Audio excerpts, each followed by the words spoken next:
The Tale of Mrs Tittlemouse by Beatrix Potter. Once upon a time there was a wood mouse, and her name was Mrs Tittlemouse. She lived in a bank under a hedge. Such a funny house! There were yards and yards of sandy passages, leading to storerooms and nut cellars and seed cellars, all amongst the roots of the hedge. There was a tiny kitchen, a parlour, a pantry, and a larder. Also there was Mrs Tittlemouse's bedroom, where she slept in a little box bed. Mrs Tittlemouse was a most terribly tidy, peculiar little mouse, always sweeping and dusting the soft sandy floors. Sometimes a beetle lost its way in the passages. "Shh! Shh! Dirty little feet!" said Mrs Tittlemouse, clattering her dustpan.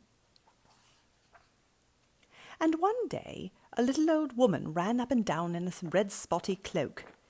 "Your house is on fire, Mother Ladybird. Fly away home to your children."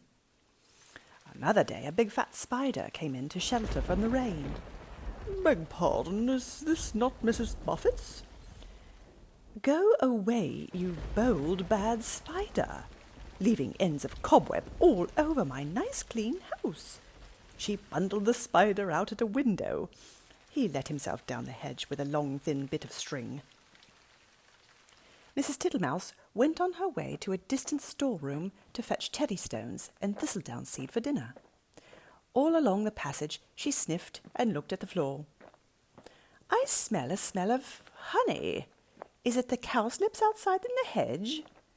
I am sure I can see the marks of little dirty feet." Suddenly, round a corner, she met Babbitty Bumble. "Zzz, zzz, zzz," said the bumblebee. Mrs Tittlemouse looked at her severely. She wished she had a broom. "Good day, Babbitty Bumble. I should be glad to buy some beeswax. But what are you doing down here? Why do you always come in at a window and say zzz, zzz, zzz?" Mrs Tittlemouse began to get cross. "Zzz, zzz, zzz," replied Babbitty Bumble in a peevish squeak. She sidled down a passage and disappeared into a storeroom which had been used for acorns. Mrs Tittlemouse had eaten the acorns before Christmas. The storeroom ought to have been empty, but it was full of untidy, dry moss. Mrs Tittlemouse began to pull out the moss. 3 or 4 other bees put their heads out and buzzed fiercely. "I am not in the habit of letting lodgings. This is an intrusion," said Mrs Tittlemouse. "I will have them turned out." Buzz, buzz, buzz. "I wonder who would help me." Bzz, bzz, bzz. "I will not have Mr Jackson. He never wipes his feet." Mrs Tittlemouse decided to leave the bees till after dinner. When she got back into the parlour, she heard someone coughing in a fat voice, and there sat Mr Jackson himself.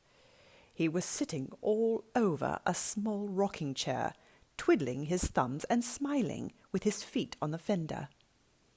He lived in a drain below the hedge in a very dirty, wet ditch. "How do you do, Mr Jackson? Dearie me, you've got very wet."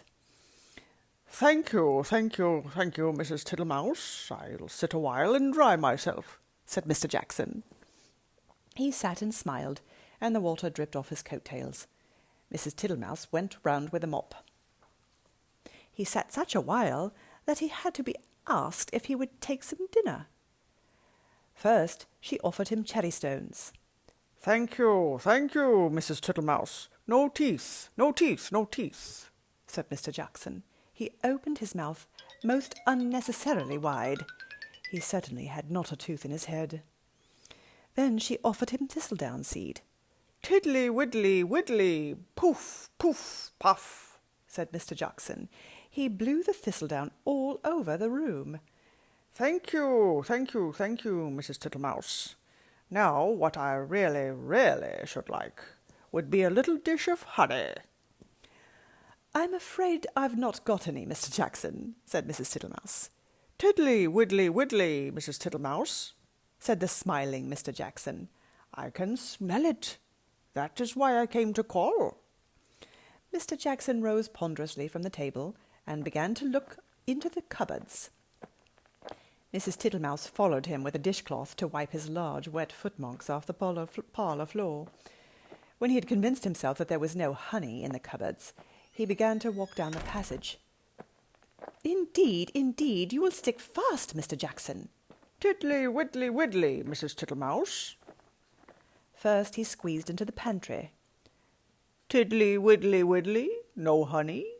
No honey, Mrs. Tittlemouse." There were 3 creepy-crawly people hiding in the plate rack. 2 of them got away, but the littlest one got caught. Then he squeezed into the larder. Mrs. Butterfly was tasting the sugar, but she flew away out of the window. "Tiddly, widdly, widdly, Mrs. Tittlemouse, you seem to have plenty of visitors." "And without any invitation," said Mrs. Thomasina Tittlemouse. They went along a sandy passage. "Tiddly, wizzly, bzz, bzz."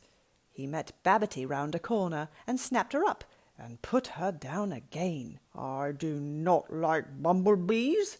They're all over bristles," said Mr. Jackson, wiping his mouth with his coat sleeve. "Get out, you nasty old toad!" shrieked Babbity Bumble. "I shall go distracted," scolded Mrs. Tittlemouse. She shut herself up in the nut cellar while Mr. Jackson pulled out the bee's nest. He seemed to have no objection to stings. When Mrs. Tittlemouse ventured to come out, everybody had gone away. But the untidiness was something dreadful. Never did I see such a mess. Smears of honey and moss and thistledown, and marks of big and little dirty feet all over my nice clean house. She gathered up the moss and the remains of the beeswax. Then she went out and fetched some twigs to partly close up the front door. "I will make it too small for Mr. Jackson." She fetched soft soap and flannel and a new scrubbing brush from the storeroom. But she was too tired to do any more. First she fell asleep in her chair, and then she went to bed. "Will it ever be tidy again?" said poor Mrs. Tittlemouse. Next morning she got up very early and began a spring cleaning which lasted a fortnight. She swept and scrubbed and dusted, and she rubbed up the furniture with beeswax and polished her little tin spoons. When it was all beautifully neat and clean, she gave a party to 5 other little mice without Mr. Jackson. He smelt the party and came up the bank, but he could not squeeze in at the door. So they handed him out acorn cupfuls of honeydew through the window, and he was not at all offended. He sat outside in the sun and said, "Tiddly, widdly, widdly, your very good health, Mrs. Tittlemouse."